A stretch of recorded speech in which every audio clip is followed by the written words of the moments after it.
My name is Riley Morgan. I'm 22 years old, and at my own graduation dinner, my family handed me a notarized letter that cut me out of their lives while my sister filmed my reaction for TikTok. The waiter hadn't even set down the water yet.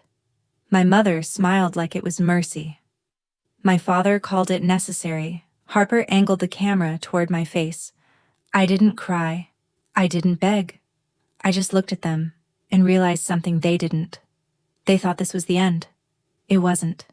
Before I go any further, tell me where you're watching from, and hit like and subscribe if you've ever been betrayed by your own family.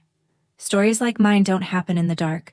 They happen at dinner tables, under soft lights, in moments when you're expected to stay quiet. If any of this already feels familiar, stay with me. I didn't grow up in a house where people shouted. That would have been easier.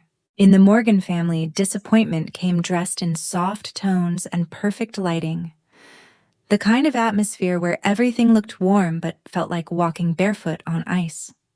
Our home in the Boston suburbs was a modern farmhouse, vaulted ceilings. Long oak tables curated flower arrangements Lydia rotated weekly for the aesthetic.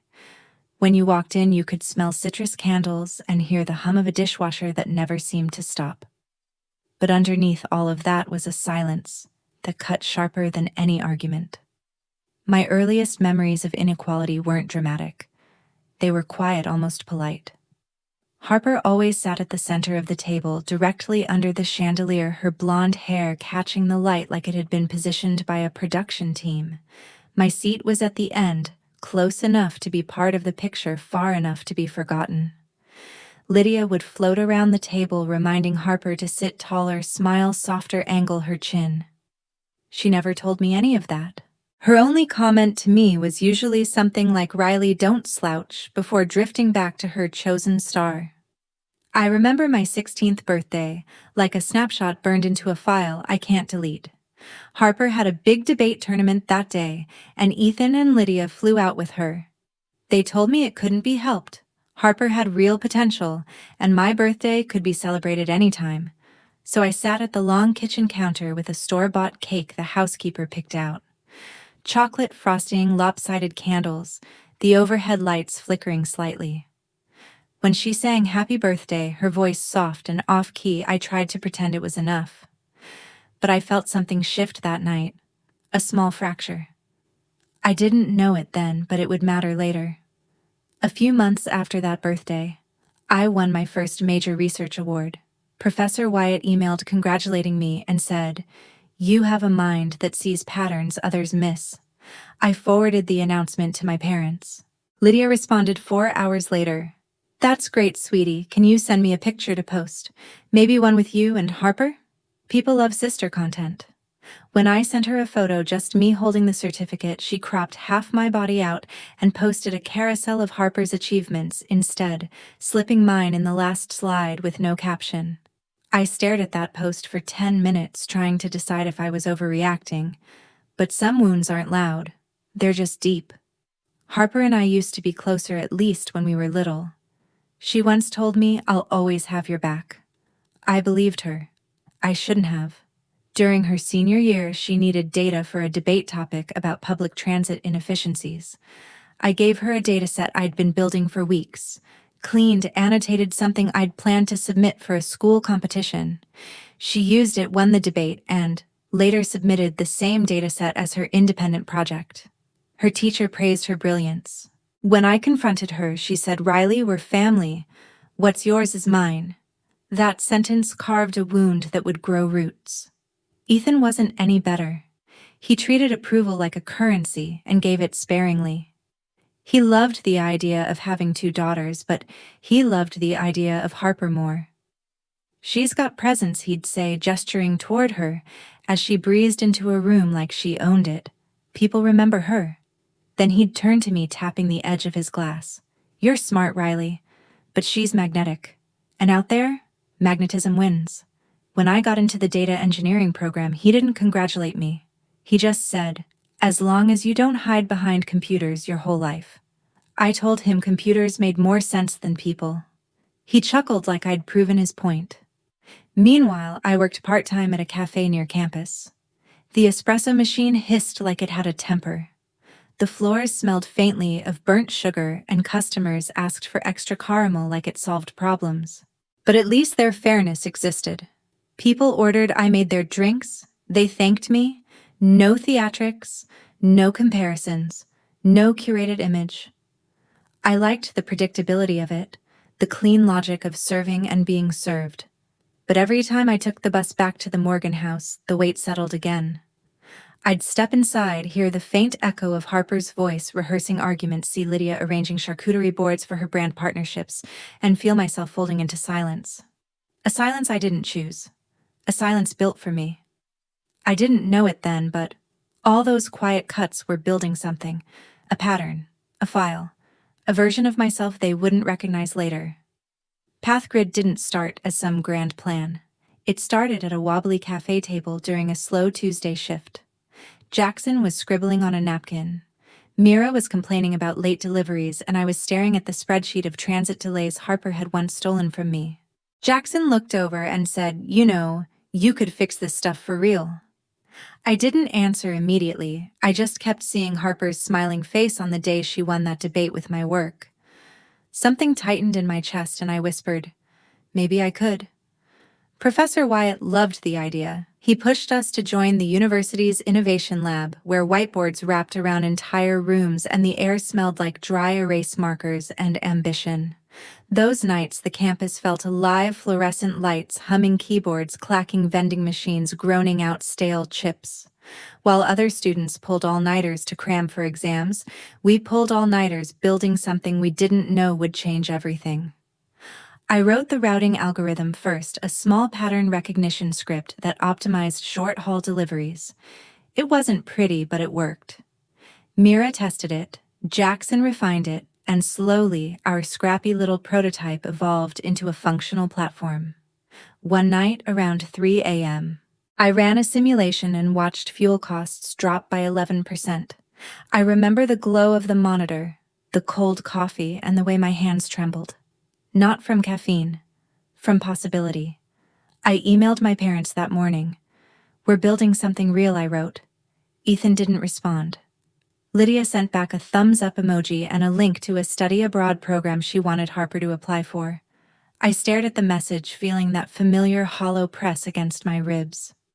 It didn't surprise me anymore. It just confirmed what I already knew. Still, part of me kept hoping they might come around. That maybe one success stacked on top of another would make them see me differently. Maybe if I worked hard enough, built enough, proved enough, the scales would finally tip. They didn't. By the time PathGrid was selected for the university's Innovation Showcase, Harper's law firm had posted a video announcing her promotion. Lydia wrote in all caps, "So proud of our girl." She shared the video everywhere: Facebook, Instagram, TikTok. Not once did she share anything about PathGrid. When I asked her why, she said sweetheart tech stuff doesn't get engagement. People like relatable content. Relatable. I almost laughed. Weeks before graduation, I stopped by the house to drop off a package. Harper was in the living room rehearsing a speech for some networking event.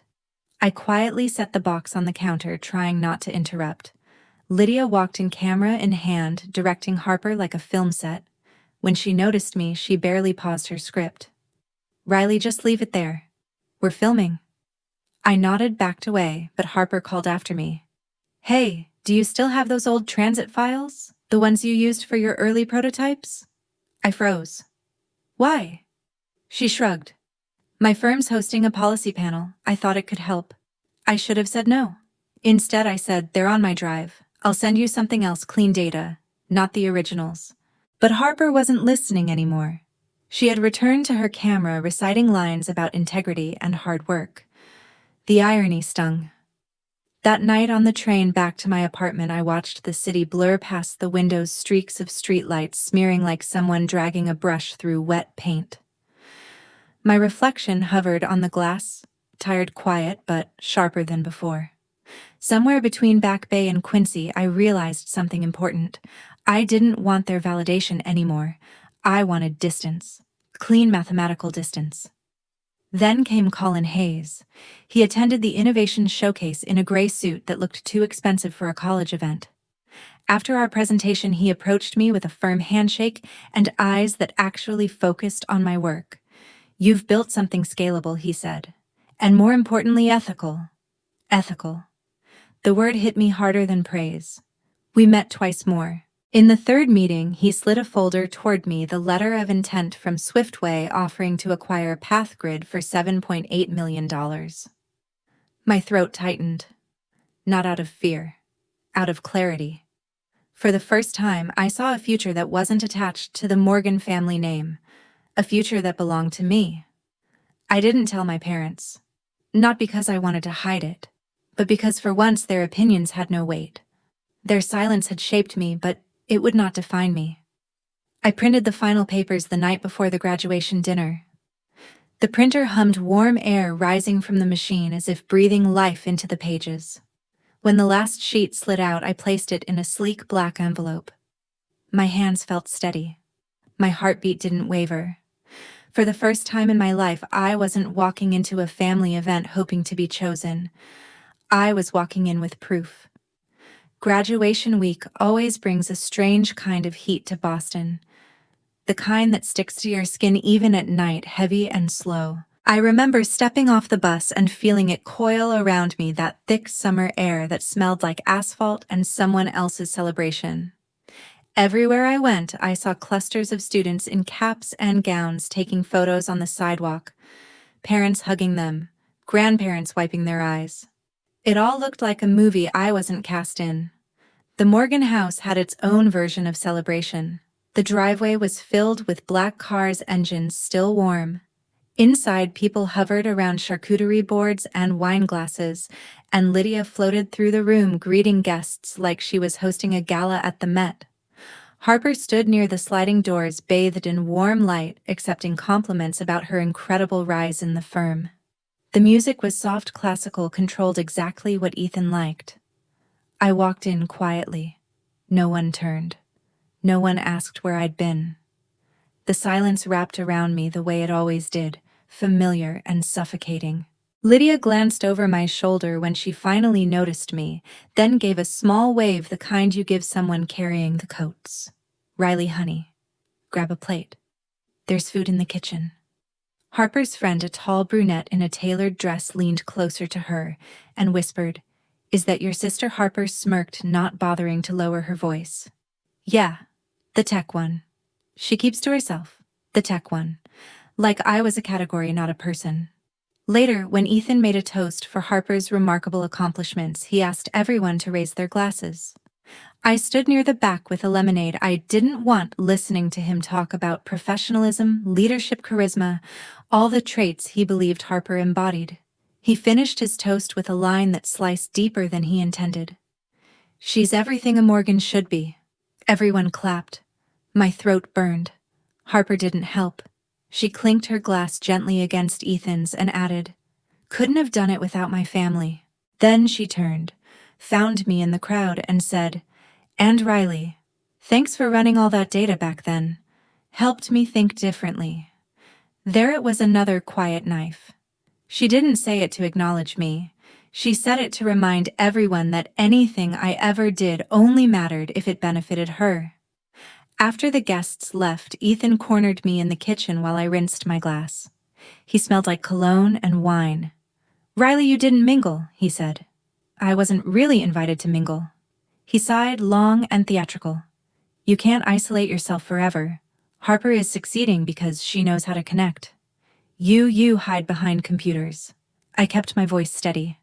"I'm building something real." He leaned back against the counter, crossing his arms. "Everything real begins with people liking you. You can be brilliant, Riley, but brilliance without visibility is wasted."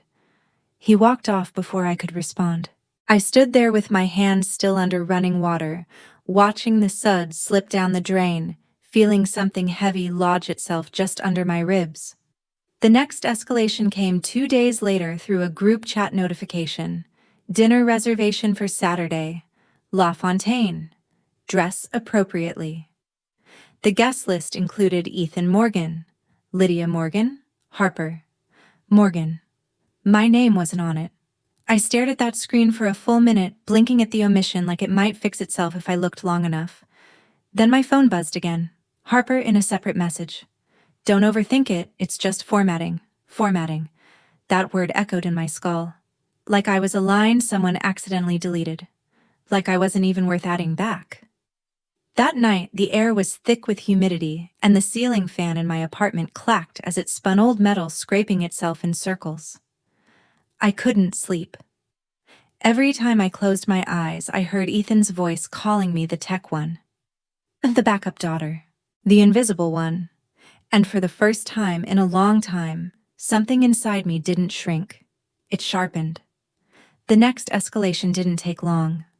The following morning, I received an email from a law firm in New York congratulating Harper Morgan on her application for a summer policy internship. The problem. The attached documents included my personal statement, my resume, my transcript. My stomach dropped. I scrolled through the attachments, heart pounding, and there it was. My file metadata unchanged. They hadn't even bothered to hide it. My phone rang. Harper? Hey, such a funny thing, she said, her voice light, airy, careless. Mom thought you wouldn't mind if we used some of your old stuff. I mean, you're not going into policy anyway. It just made sense. I couldn't speak. Riley, don't be weird about it, she added. You always overreact. She hung up before I answered. I sat on my bed, the city noise filtering through my window, sirens, car horns, the thud of someone dropping something on the floor above me. It all felt distant, muted, like I was underwater. I opened my laptop and pulled up the Swiftway contract, reading every line slowly until the page steadied under my eyes. For the first time, anger didn't crush me. It clarified me. The last escalation before the dinner happened in the driveway of the Morgan house. I had stopped by to pick up a box of childhood documents I needed for a housing application.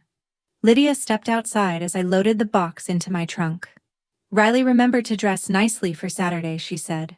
Nothing too dark. I want both my daughters to look bright on camera. I stared at her. You're filming? She smiled like it was obvious. Of course. Milestones should be remembered. I closed the box, hard. It's my graduation dinner. Not Harper's, not yours. Her expression froze. It was only a second, but I saw it, the crack in the curated facade. Then she recovered. Don't be dramatic, Riley. Gratitude photographs better. Something inside me tipped. I drove away without replying, the summer air swallowing the sound of my tires, the road stretching out like a line I wasn't sure I'd ever cross back over. Graduation morning arrived with a sky the color of steel, flat, heavy, waiting for something to break. I got dressed in silence, pulling on the gown that still smelled like plastic packaging, smoothing it down, with hands that didn't shake anymore. While my classmates took photos with their families on the quad, I stood near the science building watching swarms of people laugh, pose, cheer. Balloons bobbed in the humidity. Cameras flashed. Somewhere behind me, a professor called out to her kids, rounding them up for a picture. No one called my name. I wasn't surprised. Ethan and Lydia had made it clear they were too busy preparing for the dinner to show up.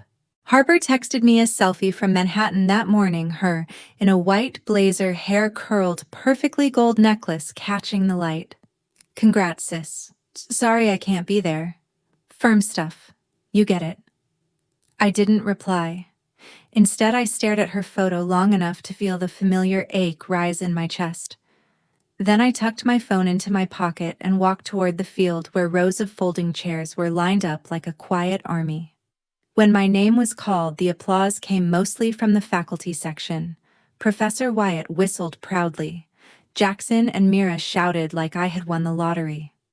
I smiled genuinely because at that moment I knew who my real circle was and who it wasn't. The ceremony ended under a sky that refused to brighten. People poured out with bouquets and gift bags. I walked alone toward the bus stop, the edges of my gown brushing the pavement. A family beside me was arguing cheerfully about where to eat lunch. The youngest daughter held her dad's hand so tight he almost tripped. I looked away before it hurt too much.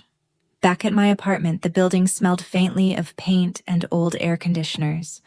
Lisa, the building manager, spotted me as I walked in. Riley graduate now, she asked, wiping her hands on her jeans. I nodded. She grinned and handed me a small paper bag. Got you something. Don't laugh. Inside was a ceramic mug shaped like a cat. Clumsy paint, bright colors, uneven edges. I bit down on the sudden sting behind my eyes. Made it at that stupid pottery class my sister makes me take, she said. Figured you needed something cheerful. I thanked her quietly but sincerely. When I got to my apartment, I set the mug on my desk beside the black envelope. The contrast was almost poetic. The hours before dinner felt like waiting for a storm. I paced the apartment, straightening things that didn't need straightening. The algorithm drafts on my whiteboard. The stack of research papers. The printed Swiftway contract sitting under the lamp like it was absorbing the light. A notification buzzed on my phone. Harper again. Wear something light, white or cream. Mom wants this memory to match the rest of the grid. I typed a reply. Then I deleted it. Then I typed another. Deleted it again. In the end, I didn't respond. I simply opened my closet and pulled out a charcoal blazer. Dark, sharp, deliberate. I tied my hair back, letting the severity of it settle into my bones. This wasn't a night for matching anyone's grid. When I arrived at La Fontaine, the sky had turned a violent shade of blue, the kind that hangs before rain.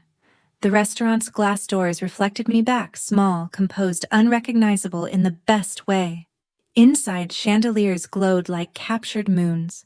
The smell of truffle butter drifted through the air, rich and suffocating. Harper spotted me first. Her phone was already angled, recording. Riley, you made it, she chirped, waving me over like a guest star on her live stream. Lydia gave me a polished smile. You look different. Ethan didn't comment. He just gestured for me to sit. The first half hour was a performance the kind I'd watched my entire life. Lydia adjusting place settings for aesthetic symmetry. Harper narrating everything for her followers. Ethan ordering wine he pretended to understand. I sat quietly listening to forks, scrape plates, glasses clink, conversation swirl around me like smoke. Then, casually, Lydia leaned back and said, Riley, we have something special for you tonight. A server appeared with a white envelope on a silver tray. Harper lifted her phone, recording. This is a big moment, she whispered. I felt the world narrow, sound thinning into a faint ringing. Ethan cleared his throat. It's time we all move forward, he said. Harper's camera stayed trained on my face. Open it, she urged. I did, slowly. The paper inside was thick, official stamped. We, the undersigned, hereby release and relinquish all familial obligations and ties with Riley Morgan. My vision sharpened. My fingers steadied. I heard Lydia say softly, You'll thank us one day. This frees you. Harper zoomed in on my reaction, and then something they didn't expect. I laughed. Quiet, short, breathless. Not out of humor. Out of clarity. Harper blinked. Why are you? But I wasn't listening anymore. Because while their letter sat heavy in my hand, the black envelope in my bag felt weightless. The rest of dinner blurred into muted lights and half-heard chatter. I nodded when spoken to, sipped water, pretended the disownment was just another course on the menu. Inside, a quiet strength coiled tighter and tighter. The final escalation came near dessert. Harper placed her phone face down, finally done recording. Lydia reached for my hand, her voice soft. Sweetheart, don't look so sad. I'm not sad, I said. She frowned. Then what are you? I looked at her, really looked, watching the cracks in her perfectly curated mask. I'm done. Ethan stiffened. Riley? But I stood up, chair legs scraping softly against the floor. I reached into my bag, pulled out the black envelope, and laid it on the table, like a final move in a game they'd been playing alone. Their eyes followed it, confused, curious. Harper whispered, What's that? For the first time in years, I smiled. Proof. The moment the black envelope touched the linen tablecloth, the entire restaurant seemed to still. Even the string quartet faltered, a violin bow dragging one hesitant note too long before recovering. La Fontaine wasn't loud to begin with, but suddenly it felt like every breath, every clink of glass, every heartbeat had paused just to listen. Ethan stared at the envelope like it was a misplaced check he hadn't approved. Lydia's smile flickered, something sharp slipping through the cracks. Harper leaned in, pupils widening behind the lens of her front-facing camera, a predator sensing motion in tall grass. I kept my hands folded neatly in my lap. "It's for you," I said, my voice even. "All of you." Harper reached for it first because, of course, she did. She always assumed she had the right to open things, take things, claim things. But Ethan caught her wrist, shaking his head slightly. Control was his domain. He picked up the envelope himself, holding it at the corners like it might smudge. The irony wasn't lost on me. He slid the documents out. The weight of the paper hit him before the words did. His eyebrows dipped just slightly, his version of confusion. Then his eyes moved faster, sharper. A muscle in his jaw ticked. "What is this?" he asked, though the question wasn't really a question. It was a warning. Harper snatched a copy from his hand. Her eyes scanned the header, the logo printed in deep navy ink. "Swiftway," she murmured. Lydia leaned in. "A job offer," I almost laughed. "Not quite." Ethan flipped to the second page, and I watched comprehension bleed across his face in slow, terrible clarity. It was the acquisition agreement. $7.8 million. PathGrid acquired in full. And below that, in precise black ink, lead systems architect, Riley Morgan. Another page down, signatures. Mine. Colin Hayes. Board witnesses. Harper's breath hitched. "You sold it," she whispered. "I built it," I corrected softly. "Then I sold it." The lights above us flickered, bouncing prisms through Lydia's wineglass. She blinked rapidly, the way she did when she couldn't decide whether to smile for the camera or hide behind a napkin. "Riley, why didn't you tell us?" I shrugged. "You weren't interested." Ethan snapped the pages together. "Why would Swiftway pay that much for something 3 students coded in a lab?" I leaned forward slightly. "Because it works. Because it saves them millions. Because it's ethical. Because I didn't build it for applause." His nostrils flared.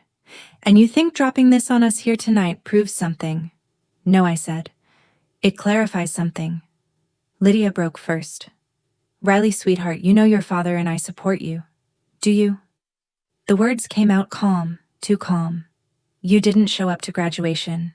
You used my resume for Harper. You cut me out of the reservation list, and then you handed me a notarized disownment letter like it was a party favor." Her lips parted, but no sound came out. Harper, meanwhile, was flipping through the final pages. The moment she reached the back, her face strained. "Mom," she whispered. "Dad, your signatures." They both stiffened. I watched it land. The twist. The hit. "Page 14. I said lightly. "That's the list of early angel investors for the university's innovation fund, the one you two bragged about supporting." Ethan's eyes darted down. Lydia's hand flew to her chest. Harper looked between them, voice tight. "You invested in the wrong daughter." It wasn't the words that did it, it was the realization in their eyes.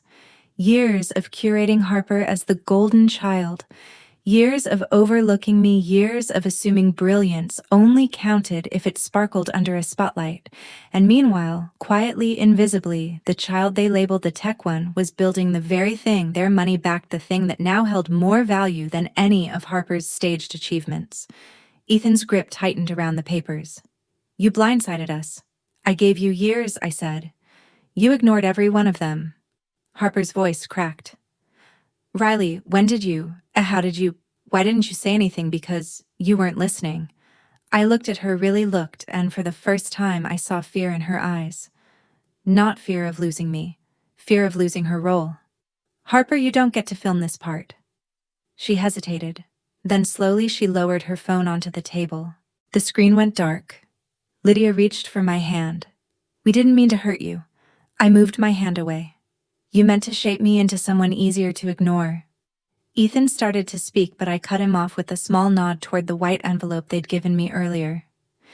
"You made your choice," I said. "I'm just returning the courtesy." Silence closed around the table, thick and heavy. Lydia swallowed. Harper wiped under her eye, smearing mascara. Ethan looked like someone had rewritten the stock market in front of him. Finally, Harper whispered, "So what? What happens now?" I stood, smoothing my blazer. The chair's legs whispered against the polished floor.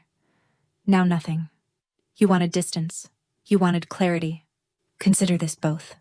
Ethan's voice was low, almost a growl. You're walking away. I already did, I said. Tonight just made it official. I collected my bag. The black envelope lay empty on the table between us, stark against the white linen. Proof, evidence, closure. As I stepped back, Harper's voice cracked behind me. Riley, wait. I paused just enough for her to hope. She took a trembling breath. I didn't think it would go this far. I turned slightly, giving her a cold, measured smile. That's the thing, Harper. You never thought I would.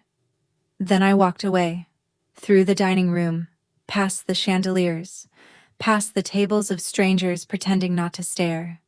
The door opened with a soft sigh, and the night air rushed in cool and sharp against my skin.